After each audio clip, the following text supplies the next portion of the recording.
ఓం శ్రీకృష్ణ పరబ్రహ్మణే నమః. శ్రీమద్భగవద్గీత ఏకాదశోధ్యాయము విశ్వరూప సందర్శన యోగము. భగవంతుడు కృష్ణుడు అర్జునుడికి తన యొక్క విశ్వరూపాన్ని చూపెట్టాడు. ఆ విశ్వరూపాన్ని చూస్తూ అర్జునుడు ఏమంటున్నా అంటే, అమీచత్వాం ధృతరాష్ట్రస్య పుత్రాః సర్వే సహైవావనిపాలసంగైః భీష్మద్రోణసూతపుత్రస్తథాసౌ సహాస్మదీయైరపి యోధముఖ్యైః. ఏమంటున్నా అంటే, అవనిపాలసంగైః ఏవ అంటున్నాడు. అవని అంటే భూమి, అవనిపాలులు అంటే రాజులు, అవనిపాల సంగై అంటే ఈ రాజు సముదాయాలతో కలిసి అమీచ ఈ ధృతరాష్ట్రస్య పుత్రాః, ధృతరాష్ట్రుని యొక్క కుమారులు ఉన్నారే వాళ్ళంతా కూడా త్వాం నిన్ను సర్వే సహైవ, మరి ఇంకా ఆ ధృతరాష్ట్రుని యొక్క కుమారులే కాకుండా భీష్మో ద్రోణసూత పుత్రస్తథాసౌ, భీష్ముడు ద్రోణుడు తథ అట్లే అసౌ సూతపుత్ర, సూతపుత్రుడు అంటే కర్ణుడు అన్నమాట. సహాస్మదీయైరపి యోధముఖ్యైః, మన పక్షంలో ఉన్నటువంటి రాజులంతా కూడా ముఖ్యులైనటువంటి యోధులతో పాటు అందరూ కూడా త్వాం నిన్ను ప్రవిశంతి అన్నమాట, నిన్ను ప్రవేశిస్తున్నారు అంటే నీలో మరి ప్రవేశిస్తూ ఉండడం కనపడుతూ ఉంది నాకు అన్నాడు. రాజులంతా కూడా ఉన్నారు, అదేవిధంగా ధృతరాష్ట్రుని కుమారులు కూడా ఉన్నారు, అదే భీష్ముడు ద్రోణుడు సూతపుత్రుడైనటువంటి కర్ణుడు, మన పక్షంలో ఉండేటటువంటి రాజులంతా కూడా మరి నీలో ప్రవేశిస్తున్నారు. ఇదంతా నాకు ఈ విశ్వరూపంలో కనపడుతుంది అన్నాడు. వక్త్రాణి తే త్వరమాణా విశంతి తంస్ట్రాకరాళాని భయానకాని కేచిద్విలగ్నా దశనాంతరేషు సందృశ్యంతే చూర్ణితైః ఉత్తమాంగైః. వాళ్ళంతా ఏ విధంగా ప్రవేశిస్తున్నారు నీలో అంటే దంస్ట్రాకరాళాని, ఈ కోరలతో వికారంగా కనపడుతూ ఉన్నారు. దాని తర్వాత భయానకాని, భయంకరమైనటువంటి నీ యొక్క వక్త్రములో ప్రవేశిస్తున్నారు, ముఖాలలో ప్రవేశిస్తున్నారు. నీ యొక్క ముఖాలు ఏ విధంగా ఉన్నాయంటే దంస్ట్రాకరాళాని, కోరలంతా కూడా తెరుచుకొని భయంకరంగా ఉన్నాయి నీ యొక్క ముఖాలు. మరి అదేవిధంగా ఆ వక్త్రాణితే త్వరమాణా విశంతి అన్నమాట, త్వరమాణ తొందరగా ప్రవేశిస్తున్నారన్నమాట అందరూ. ఇంకా ఏమంటే కేచిత్ విలగ్నా దశనాంతరేషు, ఆ విధంగా ఈ రాజులంతా కూడా నీ యొక్క కోరలలో ప్రవేశిస్తూ ఆ దంతాలలో విలగ్నా చిక్కుకున్నటువంటి కొంతమంది చూర్ణితై ఉత్తమాంగై సందృశ్యంతే, మరి నుగ్గైనటువంటి తలలతో కనిపిస్తున్నారు అని కూడా అన్నాడు. వీళ్ళంతా కూడా నీ యొక్క భయానకంగా ఉన్నటువంటి కోరలలో కలిగినటువంటి నోళ్లలో ప్రవేశిస్తూ మరి వాళ్ళు ఆ పండ్లలో దంతాలలో చిక్కుకొని వాళ్ళ యొక్క తలలు నుగ్గైనాయి. ఈ విధంగా నాకు నీ యొక్క విశ్వరూపం కనపడుతుంది అన్నాడు. ఇంకా ఏమంటున్నాడు, యథా నదీనాం బహవోంబువేగాః సముద్రమేవాభిముఖాద్రవంతి, ఏ విధంగా నదుల యొక్క చాలా జలప్రవాహాలు సముద్రమేవాభిముఖోద్రవంతి, సముద్రానికి ఎదురుగా పరుగెత్తుతాయో తథావామి నరలోక వీరాః, అదేవిధంగా ఈ రాజులంతా కూడా విశంతి వక్త్రాణి అభివిజ్వలంతి, బాగా మండుచున్నటువంటి వక్త్రాణి నీ నోళ్లలోకి విశంతి ప్రవేశిస్తున్నారు అన్నాడు. అంటే నదులన్నీ కూడా, నదీ ప్రవాహాలన్నీ కూడా ఏ విధంగా సముద్రంలోకి పోతాయో అదేవిధంగా ఈ రాజులంతా కూడా మరి నీ యొక్క దేదీప్యమానంగా ప్రకాశే మండుతూ ఉన్నటువంటి నీ నోళ్ళల్లోకి పోతున్నారు పరమాత్మ అన్నాడు.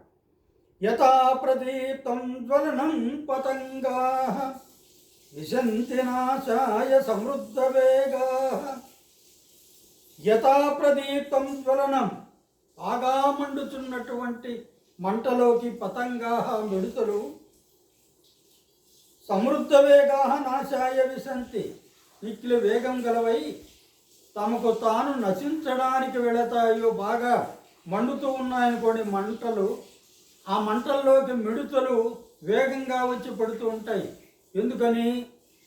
అడేమన్నా ప్రయోజనం పొందడానికి ఏం కాదు, అక్కడ తమకు తాము నశించడానికే మరి ఆ విధంగా మంటల్లో పడుతున్నాయి మిడతలు. అదేవిధంగా తథైవ అట్లే నాశాయ విశంతి లోకా తవాపి వక్త్రాణి సమృద్ధ వేగా.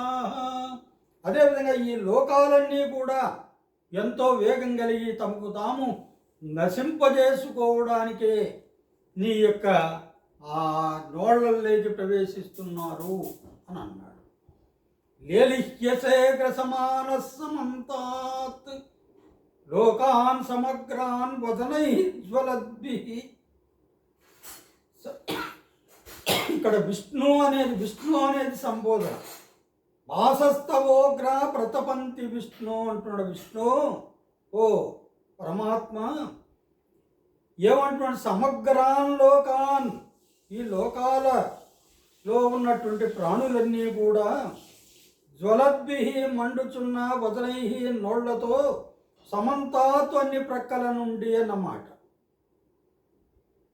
గ్రసమాన మృంగుతూ లేలిహ్యసే చప్పరిస్తూ ఉన్నావు. వాళ్ళంతా కూడా నీ యొక్క కోరల్లో వాళ్ళు పడిపోతూ ఉంటే వేగంగా వచ్చి బాగా మండుచున్నటువంటి ఆ నీ యొక్క నోళ్లతో వచ్చి పడుతూ ఉంటే, అన్ని ప్రక్కల నుండి పడుతూ ఉంటే గ్రసమాన మృంగుతూ లేలిహ్యసే చప్పరిస్తున్నావు అంటున్నాడు.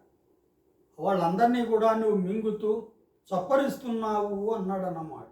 ఏదైనా పదార్థం తినేటప్పుడు మింగేటప్పుడు చప్పరించడం కూడా ఉంటుంది కదా, ఆ విధంగా అలాగా తవోగ్రాహ వాస, భయాన్ని కలుగు చేసేటటువంటి నీ యొక్క కాంతులు సమగ్రం జగత్, ఈ సమస్త జగత్తుని తేజోభి తేజస్సుతో ఆపూర్య ప్రతపంతి అన్నమాట. తేజస్సుతో నింపి మరి ఈ లోకాలన్నింటినీ కూడా మరి తప్పింపజేస్తున్నాయి అని అన్నాడన్నమాట. అంటే మండుచున్న నీ నోళ్లతో ప్రాణులందరినీ అన్ని ప్రక్కల నుంచి మింగుతూ చప్పరిస్తున్నావు ఓ విష్ణు. ఉగ్రమైన నీ కాంతులు జగత్తును తేజస్సుతో నింపి తప్పింపజేస్తున్నాయి అన్నాడు. ఇంకా ఏమంటున్నా అంటే ఆఖ్యాహి మే కో భవానుగ్రరూప నమోస్తు తే దేవ వరప్రసీద విజ్ఞాతుమిచ్చామి భవంతమాద్యం నహి ప్రజానామి తవ ప్రవృత్తిం. ఉగ్రరూప, ఉగ్రరూపి అయినటువంటి భవాన్ నీవు అన్నమాట. భవాన్ ఉగ్రరూప, ఉగ్రరూపి అయినటువంటి భయంకరమైనటువంటి రూపాన్ని కలిగినటువంటి నీవు. కహ ఎవడవు, మే నాకు ఆఖ్యాహి తెలుపు అన్నాడు. కహ ఎవడవు, మే ఆఖ్యాహి నాకు చెప్పు అంటున్నాడు. నమోస్తుతే దేవవర ప్రసీద అంటున్నాడు. ఓ పరమాత్మ నీకు నమస్కారము, శాంతించు, కరుణించు అన్నాడు. విజ్ఞాతుమిచ్చామి భవంతమాద్యం, ఆది పురుషుడవైనటువంటి నిన్ను తెలుసుకోవడానికి కోరుచున్నాను. ఆది పురుషుడైనటువంటి నీ యొక్క ఉనికి ఎలాంటిదో తెలుసుకోవాలని కోరుచున్నాను అన్నాడు. నహి ప్రజానామి తవ ప్రవృత్తిం, ఎంతగా నేను మరి తెలుసుకోవాలన్నా కూడా బొత్తిగా తెలుసుకోలేకపోతున్నాను. తవ ప్రవృత్తిం, నీ యొక్క వృత్తాంతాన్ని అన్నాడన్నమాట.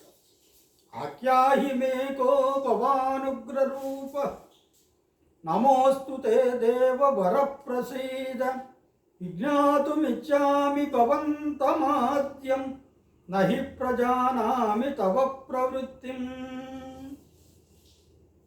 ఇక్కడ ఏమిటంటే అర్జునుడికి తాను వ్యవహరించే కార్యరంగంలో ఒక శంక ఉన్నది, ఒక సందేహం ఉన్నది. తన వాళ్లే అయిన వీరులు అందరినీ తన చేతుల్లోనే చంపే పాపకర్మకి ఒడిగట్టవలనే అన్నది అతని యొక్క బాధ అన్నమాట.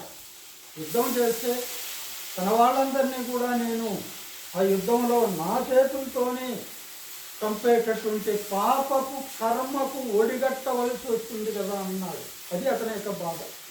అతడు ఆధ్యాత్మికంగా వికసించి సమష్టి కారణ శరీర స్థాయికి ఎదిగేసరికి తన శంకటి సమాధానం విశ్వరూపంలో దొరికిందన్నమాట. ఇదంతా కూడా ఇప్పుడు ఇతని యొక్క విశ్వరూపం చూస్తే లోకాలన్నీ కూడా అతనిలో ప్రవేశించడం చూసి అతని యొక్క శంక పోయింది. అది ఎంత భయంకరమో రెండు పక్షాలలో ఉన్న వీరులందరినీ తన యొక్క కోర నడుమ పిప్పి చేస్తున్న భయంకరమూర్తి సాక్షాత్కరించిందన్నమాట. ఇది భయంకరంగా ఉన్న, భయం కలుగుతున్న, జిజ్ఞాసతో పృచ్ఛించేటటువంటి, అడిగేటటువంటి మానసిక స్థితికి అర్జునుడు ఎదిగాడు అన్నమాట. అంటే కాస్త అతని యొక్క భయం కాస్త విశ్వరూపం చూసిన తర్వాత కాస్త తగ్గింది అని. దాని తర్వాత భగవంతుడు ఏమి సమాధానం చెప్తాడో రేపు చూస్తాం. హరి ఓం తత్.